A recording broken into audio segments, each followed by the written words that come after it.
I'm looking all foxy Cleopatra this morning. Listen, I slept in. I woke up about 25, 30 minutes ago, maybe, somewhere around there. Let the dog out, did all that nonsense. And that's all I've done so far. So I'm still looking like I just woke up. My hoodie's on inside out. My hair's a mess. You're welcome. All right. Ooh, that's good this morning. All right. October 19th, the cost of being a disciple, Luke 14:25 through 35. A large crowd was following Jesus. He turned around and said to them, "If you want to be my disciple, you must, by comparison, hate everyone else. Your father and mother, wife and children, brothers and sisters, yes, even your own life. Otherwise, you cannot be my disciple. And if you do not carry your own cross and follow me, you cannot be my disciple. But don't begin until you count the cost. For who would begin construction of a building without first calculating the cost to see if there is enough money to finish it? Otherwise, you might complete only the foundation before running out of money, and then everyone would laugh at you. They would say, 'There's the person who started that building and couldn't afford to finish it.' Or what king would go to war against another king without first sitting down with his counselors to discuss whether his army of 10,000 could defeat the 20,000 soldiers marching against them? If he can't, he will send a delegation to discuss terms of peace while the enemy is still far away. So you cannot become my disciple without giving up on everything you own. Salt is good for seasoning, but if it loses its flavor, how do you make it salty again? Flavorless salt is good neither for the soil nor the manure pile. It is thrown away. Anyone with ears to hear should listen and understand. Story of the lost sheep, Luke 15:1 through 7. Tax collectors and other notorious sinners often came to listen to Jesus teach. This made the Pharisees and teachers of religious law complain that he was associating with such sinful people, even eating with them. So Jesus told them this story. If a man has 100 sheep and one of them gets lost, what will he do? He won't leave the 99 Won't he leave the 99 others in the wilderness and go and search for the one that is lost until he finds it? And when he has found it, sorry, my screen shut off there for a minute.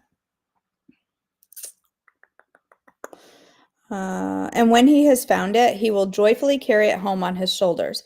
When he arrives, he will call together his friends, neighbors, saying, 'Rejoice with me, for I have found my lost sheep.' In the same way, there is more joy in heaven over one lost sinner who repents and returns to God than over 99 others who are righteous and haven't strayed away." Story of the lost coin, Luke 15:8 through 10. Or suppose a woman has 10 silver coins and loses one. Won't she light a lamp and sweep the entire house and search carefully until she finds it? And when she finds it, she will call in her friends and neighbors and say, "Rejoice with me, because I have found my lost coin." In the same way, there was joy in the presence of God's angels when even one sinner repents. Story of the lost son, Luke 15:11 through 32. To illustrate the point further, Jesus told them this story. A man had two sons. The younger son told his father, "I want my share of your estate now before you die." So his father agreed to divide his wealth between his sons. A few days later, this younger son packed all of his belongings and moved to a distant land, and there he wasted all his money in wild living. About the same time the money ran out, a great famine swept over the land, and he began to starve. He persuaded a local farmer to hire him, and the man sent him into the fields to feed the pigs. The young man became so hungry that even the pods he was feeding the pigs looked good to him, but no one gave him anything. When he finally came to his senses, he said to himself, "At home, even hired servants have enough food to spare, and here I am, dying of hunger. I will go home to my father and say, 'Father, I have sinned against both heaven and you, and I am no longer worthy of being called your son. Please take me on as a hired servant.'"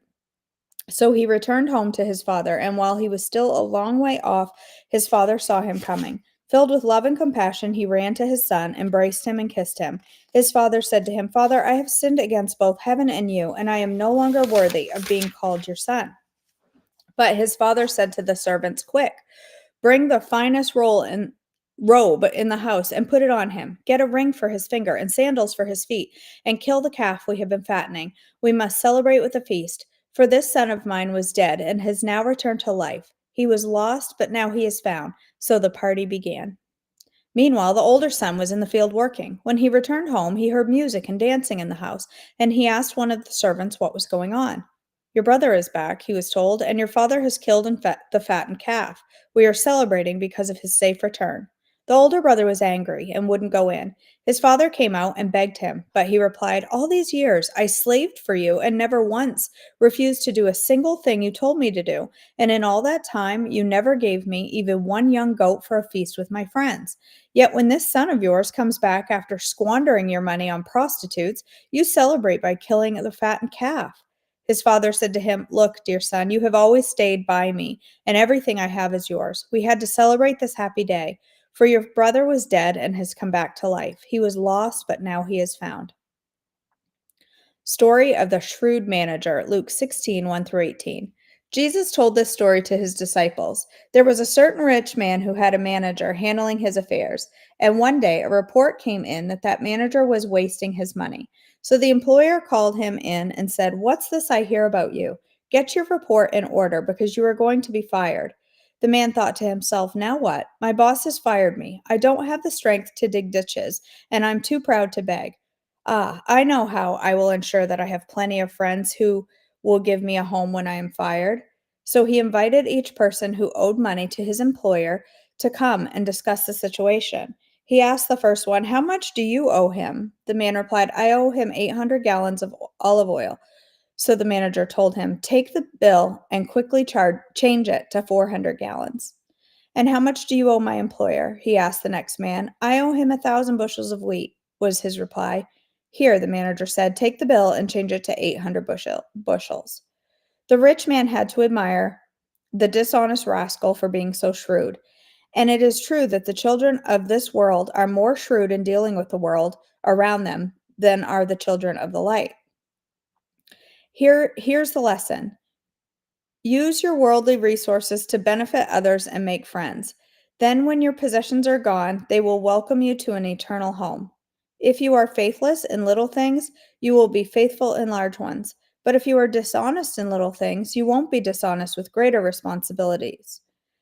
And if you are untrustworthy about worldly wealth, who will trust you with the true riches of heaven? And if you are not faithful with other people's things, why should you be trusted with things of your own? No one can serve two masters, for you will hate one and love the other. You will be devoted to one and despise the other. You cannot serve God and be enslaved to money. The Pharisees who dearly loved their money heard all this and scoffed at him. Then he said to them, You like to appear righteous in public, but God knows your heart. What this world honors is detestable in the sight of God. Until John the Baptist, the law of Moses and the messengers and the prophets were your guides. But now the good news of the kingdom of God is preached, and everyone is eager to get in. But that doesn't mean the law has lost its force. It is easier for heaven and earth to disappear than for the smallest point of God's law to be overturned. For example, a man who divorces his wife and marries someone else commits adultery, and anyone who marries a woman divorced from her husband commits adultery. The rich man and Lazarus, Luke 16:19 through 31.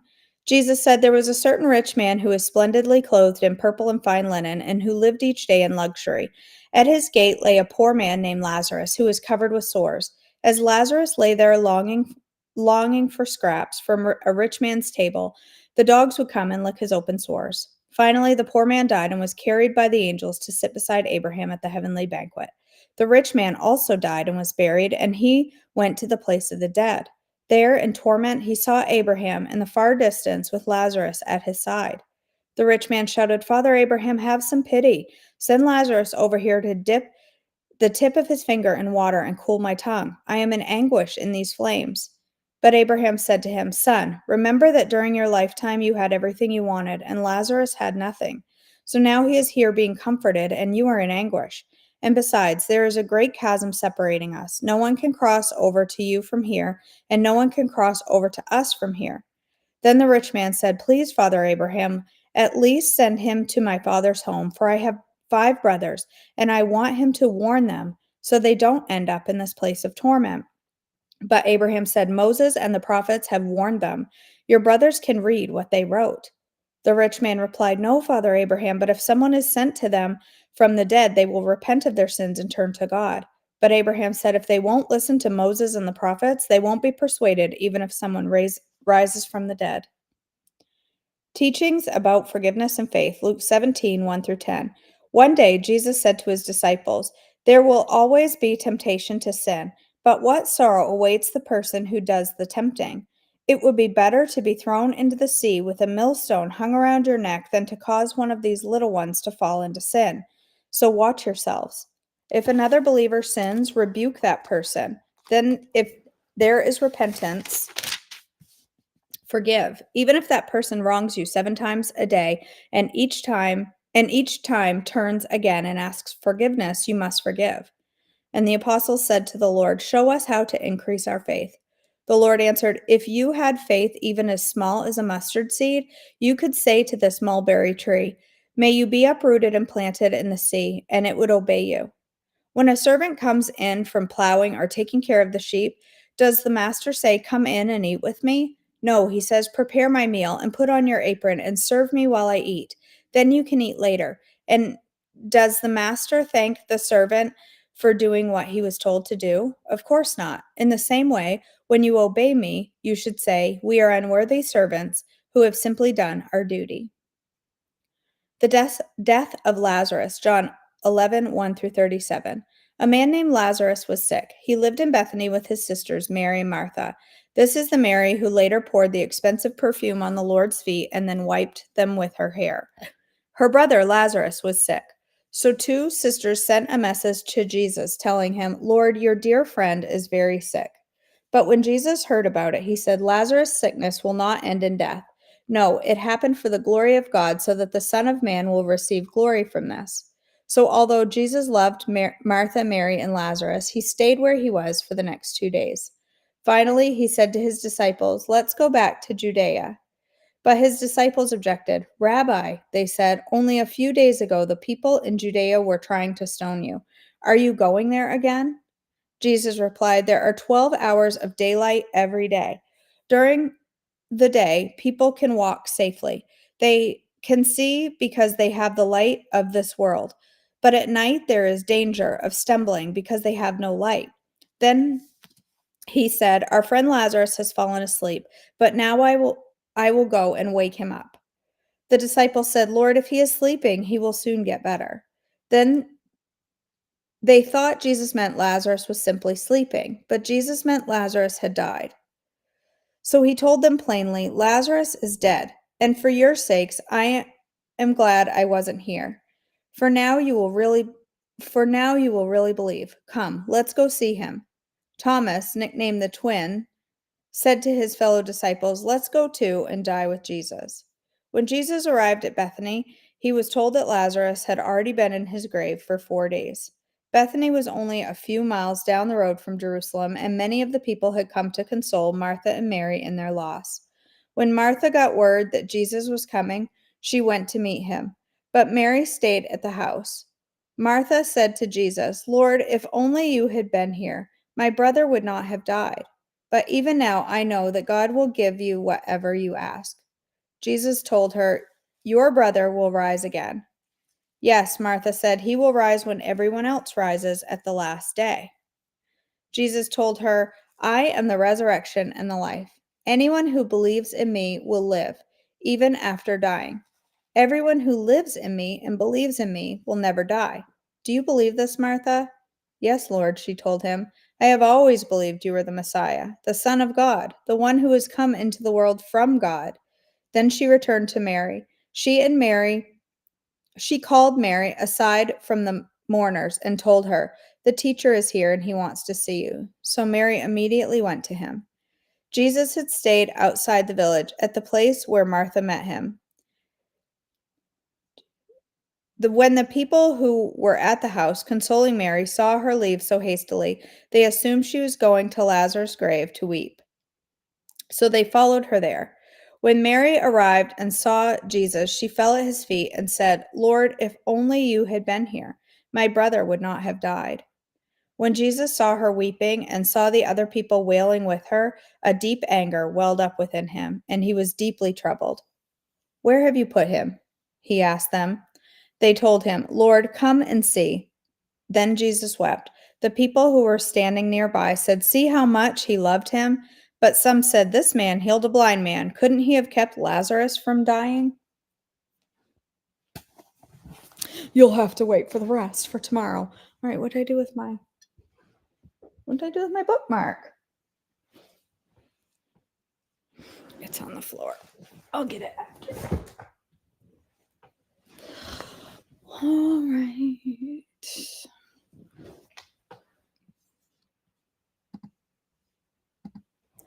We're on page 108 at the top.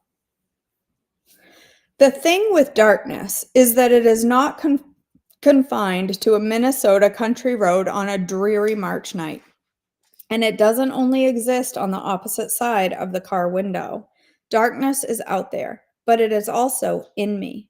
It smudges the beauty of the world in which I live, just as it fouls my own heart. Darkness is the heartrending story of parents abandoning their children, but it is also my own ugliness when things don't go my way. It's young people turning to suicide as the only solution they can think of when despair overwhelms them. But the gloom in my heart I carefully tend because it can feel so good to feel bad is also its own kind of a shroud. The victims, always so many victims, fill the news, fleeing war, searching for food, dodging hate bombs tossed their way. Just as bleak, though, is how easily I victimize others if it benefits me, or claim a victim status of my own because I like to feel sorry for myself. There is so much darkness in the world, I find myself not knowing what to feel at all, wanting to pull a blanket around myself and tune it all out. But huddled there in my flimsy fortress, I realize how I brought the darkness inside with me. My heart harbors shame I cannot shake, impulses that overrun my best intentions, secrets buried so deep I barely acknowledge their existence, sin I can't even fathom in myself. But there it is, life in the Shadowlands. I hate it most of the time, but sometimes I love it. Most of us spend a lot of time stumbling around in the dark, searching, tripping over things we didn't see, trying to reach home. Along the way, life places a tremendous counterweight on such a fragile thing as faith. Parents age, children leave home, your own body wants nothing more than to do battle with you when it is not otherwise occupied, sagging, or breaking. Relationships wobble through the spasms of stability and instability.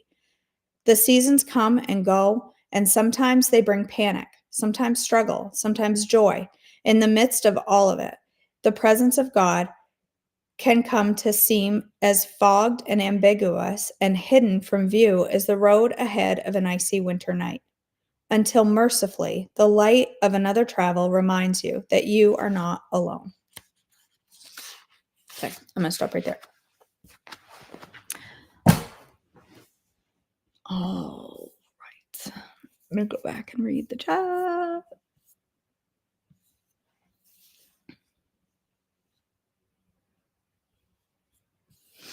right. That's yummy this morning. I really need to go get dressed and put on something. Cover this up.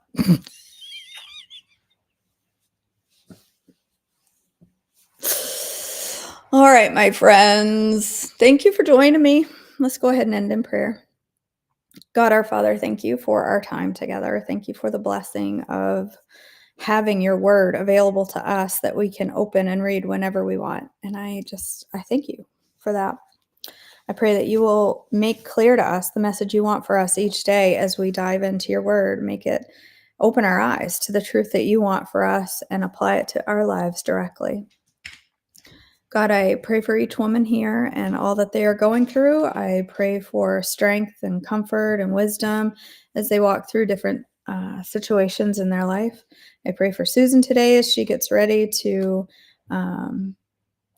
have wedding rehearsal for her son and then a wedding tomorrow. I just pray that her and her family will have just the most amazing weekend together as they celebrate the wedding of her son. God, be with us today as we go through our day. Give us, I pray for Bethany and Mike and Jules as they travel here, that you will provide them safety on the roads and just give us a wonderful time together. Help us all as we go through our day to recognize you throughout it and to share the love of Christ wherever we go. In your precious name I pray. Amen. All right, sweet friends. Yes, I do have heat, Tammy. Our blower motor seized on our furnace and we had to have a brand new blower motor. It was $800 that I wasn't planning to spend. So that was a bit of a kick in the gut, but at least it was something fixable and the furnace wasn't gone. But yeah, the blower motor seized up and could not be repaired, had to be replaced. So we have that. Our fireplace is still not working. We've scheduled an appointment to have that looked at. That's still not working, but it doesn't really matter because our furnace is, our HVAC is. So as long as that's working, we have heat and we'll get the furnace or the fireplace looked at down the road because we have somebody coming to clean our hot water system. So we got to pay for that. And then I'm leaving for Nashville Saturday morning, and that's always expensive, flights and hotels and food for the whole thing. And it's just all, and we're gonna go to a escape room, and all of those things cost a lot of money. So this just is an expensive, painfully expensive week. So go sign up for inflammation for Flare Fighter. Don't sign up for inflammation. That came out wrong. Go sign up to get inflamed. Go sign up for Flare Fighters. Oh, I can pay for my furnace. No, for real though, Flare Fighters is starting November 4th. It is a pay what you can event. So I'd love if y'all would go sign up for that.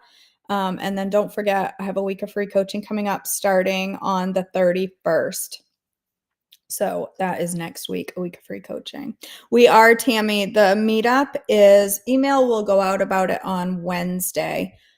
We are having a meetup on Monday, the 28th from 2:30 to 4:30.